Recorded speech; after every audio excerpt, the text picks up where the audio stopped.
Mais pensez à toutes ces familles qui n'ont plus droit au bonheur à cause de la maladie. Ces foyers qui deviennent vides, tous emportés par la maladie. Je pense à celle-là qui a perdu son frère. À celui-là qui a perdu ses deux parents. À celui qui voit son enfant se tordre de douleur et qui ne peut rien faire pour le sauver. Chers Sénégalais, j'imagine la tristesse et la désolation que vous devez ressentir. Les mesures de confinement prises un peu partout dans le monde gâchent l'ambiance que nous avons l'habitude de voir. Les activités sont réduites. Plus de cinéma, plus de sorties en famille, plus de loisirs. Mes pensées vont à l'endroit des Sénégalais qui vivent en Italie. J'ai de la pitié pour la population espagnole, mais aussi j'ai de la peine pour la France. L'avenue des Champs-Élysées pleure ses admirateurs.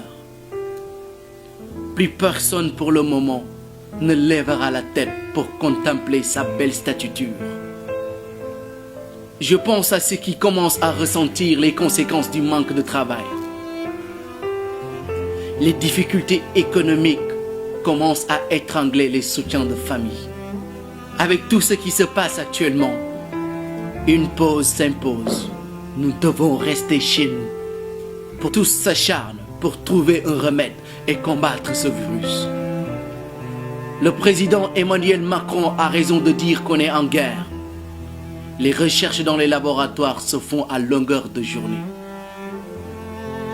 Les médecins s'activent de leur côté pour sauver le maximum de gens. Donc l'ennemi est commun.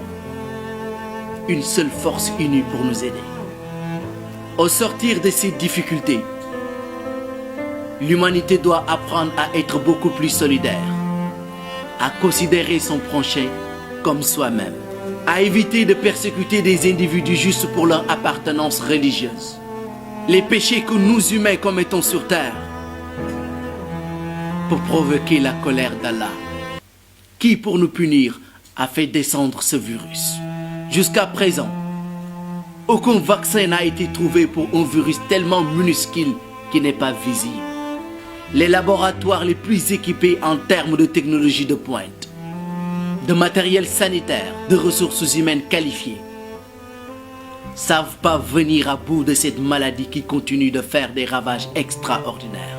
Je vois en ce virus une punition, et puisque personne n'est à l'abri, le mieux serait qu'on fasse une rétrospection, en revoyant la relation qu'il a avec ses pairs, mais surtout avec Dieu. On ne peut s'empêcher de pécher car il est de nature humaine de dévier.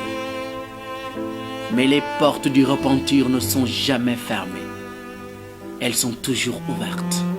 Il n'est pas encore trop tard alors de demander pardon au miséricordieux, de prier pour qu'il nous sauve car il est le seul sauveur, qu'il nous accorde sa grâce et guérit nos malades. Que tout le monde, quel que soit l'endroit où qu'il puisse être, ou quelle que soit sa confession, se retire et prie sincèrement. Prions pour que l'humanité retrouve son humour habituel avant que le virus ne se propage.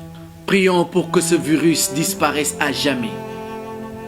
Et qu'Allah nous protège des maux pareils. May God bless us.